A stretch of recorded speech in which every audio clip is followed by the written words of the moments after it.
حضور اکرم صلی اللہ علیہ وسلم کے ہم تذکرے کرتے جائیں گے، گھنٹے ختم ہوں گے، ہفتے ختم ہوں گے، مہینے اور سال ختم ہو جائیں گے، لیکن حضور کی تعریف کا ہم حق ادا نہیں کر سکتے۔ شاعر نے کہا ہے، ہزار بار بشویم دہن ز مشک و گلاب، ہنوز نامی تو گفتن کمالے بے ادبی سے۔ ہزار بار میں اپنے منہ کو مشک اور عنبر سے دھوؤں، پھر بھی آپ کا نام اپنی زبان سے لوں، یہ بے ادبی سمجھتا ہوں۔ ان کے دلوں میں حضور کی کتنی محبت ہوگی۔ ما ان مدحت محمدا بمقالتی ولکن مدحت مقالتی بمحمدی۔ ہم حضور کی تعریف کا حق ادا ہی نہیں کر سکتے۔ چلتا ہی رہا صدیوں کا قلم، ختم نہ ہوئی روداد حرم، دریاؤں کے پانی سوکھ گئے اوصاف نبی لکھتے لکھتے۔ سمندر کے پانی کو آپ سیاہی بنا دے، جنگلات کے درخت کو آپ قلم بنا دے۔ جنگلات کے درخت ختم ہو سکتے ہیں، سمندر کی سیاہی ختم ہو سکتی ہے، لیکن حضور کی شان کبھی ختم نہیں ہو سکتی، حضور کی تعریف کبھی ختم نہیں ہو سکتی۔ ہو لاکھوں سلام اس آقا پر، دل لاکھوں جس نے جوڑ دیے، دنیا کو دیا پیغام سکون، انسانوں کے رخ موڑ دیے۔ اس محسن اعظم نے الیاس کیا کیا نہ دیا ہے عالم کو، دستور دیا، منشور دیا، کئی راہیں دی، کئی موڑ دیے۔ جب حضور اکرم صلی اللہ علیہ وسلم دنیا میں تشریف لائے، زمانے جاہلیت میں کیسی کیسی برائیاں پائی جاتی تھی، شراب نوشی تھی، جوا تھا، سودی لین دین تھا۔ اپنی تلوار کو چیک کرنے کے لیے لوگوں کی گردنوں کو اڑا دیا کرتے تھے، ضلالت اور گمراہی پھیلی ہوئی تھی، ظلمت کا دور دورہ تھا۔ جب آپ صلی اللہ علیہ وسلم دنیا میں تشریف لائے، ایسا عظیم انقلاب برپا کیا، ایسے عظیم تبدیلیاں لائی۔ دنیا میں بہت سارے آئے جنہوں نے اپنے اپنے دور میں بہت سارے کارنامے انجام دیے، بہت ساری تبدیلیاں لائی، لیکن آپ صلی اللہ علیہ وسلم نے صرف 23 سال کے دور میں ایسا عظیم انقلاب برپا کیا، ایسا عظیم انقلاب برپا کیا۔ جب حضور کا جنازہ اٹھتا ہے تو میرے عزیز ساتھیوں، 1.25 لاکھ صحابہ کا ٹھاٹے مارتا ہوا سمندر ہچکیاں مار کر رو رہا ہے۔ یہ حضور کی شان ہے۔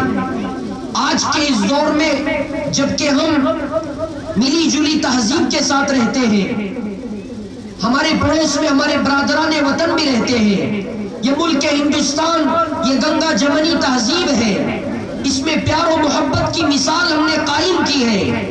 اس ملک میں ہمیں ہر قوم کے ساتھ پیار و محبت کے ساتھ رہنا ہے۔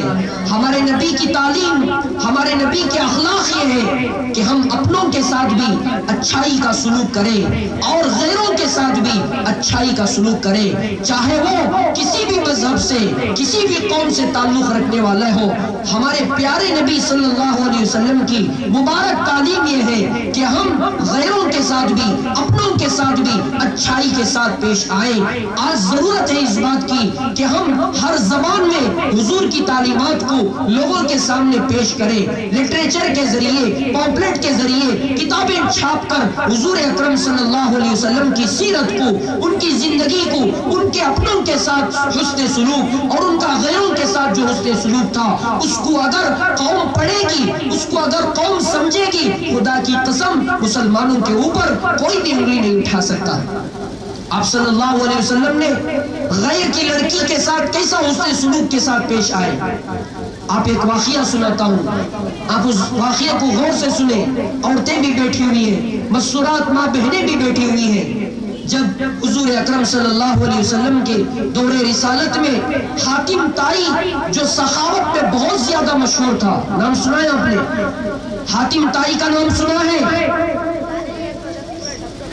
معلوم نہیں بھئی حاتم طائی کو آپ جانتے ہیں؟ جانتے ہیں؟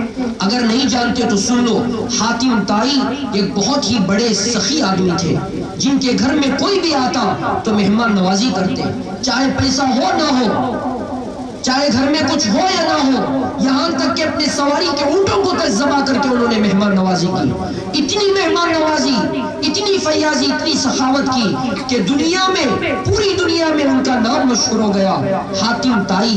ہم بھی کسی سخی آدمی کو مثال دینا چاہے تو ہم کہتے ہیں یہ تو ہماری بستی کے حاتم طائی ہیں، جو غریبوں پر، یتیموں پر، مسکینوں پر اور مسجدوں پر، مدرسوں پر، دینی کاموں میں خوب خرچ کرتے ہیں. یہ تو حاتم طائی ہے. جب حاتم طائی کی بیٹی کو پکڑ کر، ان کی بیٹی اسلام میں داخل نہیں ہوئی تھی، ان کی بیٹی کو جب پکڑ کر قید کر کے دربار رسالت میں لایا گیا، اس کا سر کھلا ہوا تھا.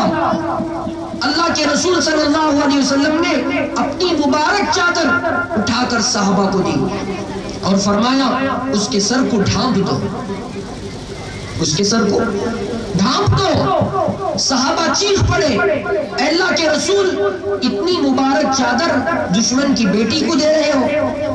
اس وقت اللہ کے رسول صلی اللہ علیہ وسلم نے جو جملہ ارشاد فرمایا، تاریخ آج بھی ان الفاظ کو سننے کے لیے ترس رہی ہے. فرمایا جس طرح میں اپنی بیٹی کے سر کو کھلا ہوا نہیں دیکھ سکتا، جس طرح میں اپنی بیٹی کے سر کو کھلا ہوا نہیں دیکھ سکتا، اسی طرح دشمن کی بیٹی کے سر کو بھی کھلا ہوا نہیں دیکھ سکتا.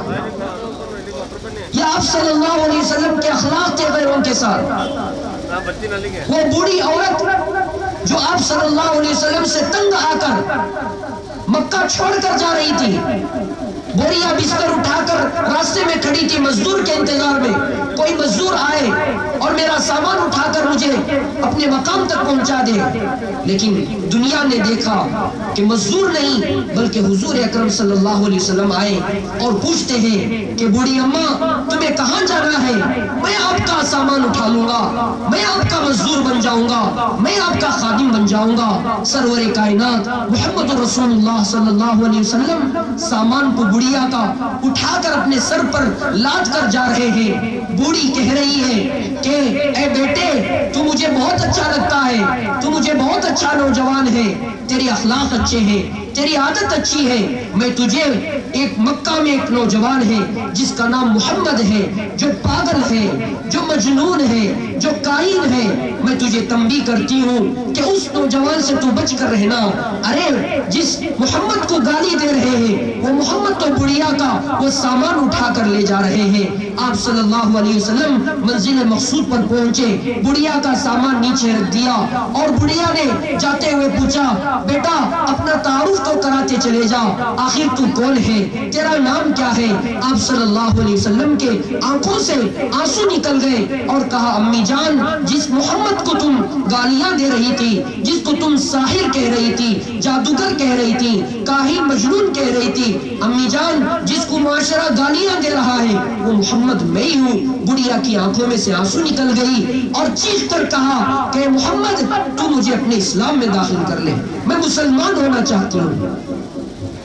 یہ آپ صلی اللہ علیہ وسلم کے اخلاق ہے. اپنوں کے ساتھ غیروں کے ساتھ ایک جنگ میں مشرکین کے کچھ بچے شہید کر دیے گئے. آپ صلی اللہ علیہ وسلم کو بڑا رنج ہوا. صحابہ نے کہا اللہ کے حبیب مشرکین کے تو بچے ہیں، کیا حرج ہے؟ کہا خدا کی قسم یہ بچے تم سے بہتر ہیں، بچوں کو قتل نہ کرو، بچوں کو قتل نہ کرو. یہ آپ صلی اللہ علیہ وسلم کی تعلیمات ہیں. آج ہمیں ان تعلیمات کو اپنانے کی ضرورت ہے. تو حضرت وحشی رضی اللہ تعالیٰ عنہ، وہ واقعہ چل رہا تھا حضرت وحشی کا. حضرت حمزہ کو انہوں نے شہید کیا تھا، لیکن بعد میں اللہ نے توفیق دی، ایمان میں داخل ہوئے. تو آپ صلی اللہ علیہ وسلم نے حضرت وحشی سے صرف اتنا کہا کہ وحشی جب ہماری مجلس ہوگی تم ہمارے سامنے نہ آنا، اس لیے کہ اگر تم سامنے آؤ گے تو میرے چچا حمزہ کی یاد تازہ ہو جائے گی، اس لیے آپ مہربانی فرما کر مجلس میں پیچھے بیٹھنا تاکہ میرے چچا کی یاد نہ آئے.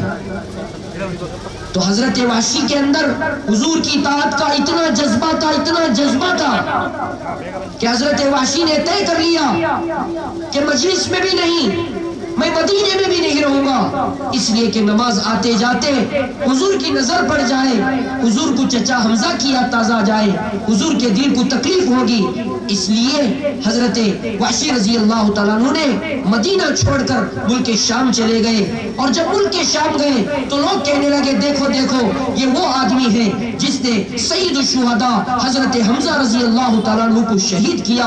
تو دل میں بڑا رنج ہوا، اللہ سے دعا کی کہ اے اللہ، ایک اسلام کے سب سے بڑے بہادر، اسلام کے سب سے بڑے سپاہی سید الشہداء حضرت حمزہ کو میں نے شہید کیا ہے، اے اللہ میں تجھ سے دعا کرتا ہوں جو اسلام کا سب سے بڑا دشمن ہے اس کو میں قتل کروں۔ لہٰذا اللہ نے ان کی دعا قبول فرمائی، اور مسلمہ کذاب جو حضور کا سخت ترین دشمن تھا حضرت وحشی نے اس کو قتل کیا۔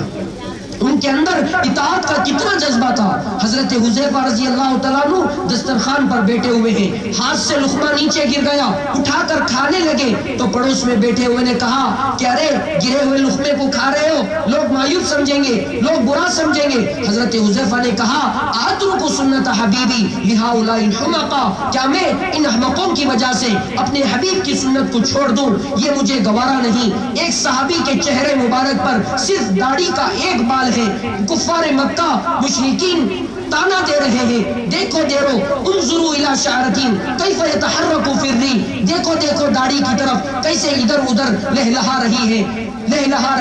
کفار مکہ نے کہا ارے داڑھی کا ایک بال تو ہے، کٹوا دو، کیا حرج ہے؟ حضور کی سنت کہہ رہے ہو، داڑھی منڈوا دو، یہ کیا بات ہے؟ ایک داڑھی کا بال رکھ کر حضور کی سنت کے نعرے لگا رہے ہو۔ صحابی نے کہا اترک سنت حبیبی لہؤلاء الحمقاء، کیا میں ان احمقوں کی وجہ سے اپنے حبیب کی سنت کو چھوڑ دوں؟ یہ مجھے گوارا نہیں۔ میرے عزیز ساتھیوں، آج کے اس سیرت کے جلسے سے، آج کے ایک حضور کی یوم پیدائش کے پیغام سے میں آپ کو ایک پیغام دینا چاہتا ہوں۔ حالات بہت ناسازگار ہیں، یہ ناسازگار حالات یہ ہماری بدعمالیوں کا نتیجہ ہے، یہ ہمارے گناہوں کا نتیجہ ہے، یہ ہمارے معصیت کا نتیجہ ہے۔ آج کتنی مسجدیں ایسی ہیں جو نمازیوں سے خالی پڑی ہیں، صرف مسجد کا امام، صرف مسجد کا مؤذن تالا کھول کر نماز ادا کرتا ہے، اذان دیتا ہے۔ ارے سو گھر کی بستیاں فجر کی نماز میں غائب ہے، ظہر کی نماز میں مسجدیں ویران پڑ رہی ہیں۔ آج ہم ایک مسجد کھو چکے ہیں۔ اگر ہماری غفلت بڑھتی گئی، اگر ہماری کوتاہی بڑھتی گئی، اگر ہماری اللہ سے نافرمانی اور اللہ سے بغاوت اور حضور کی سنتوں سے بغاوت بڑھتی گئی، ایک وقت آئے گا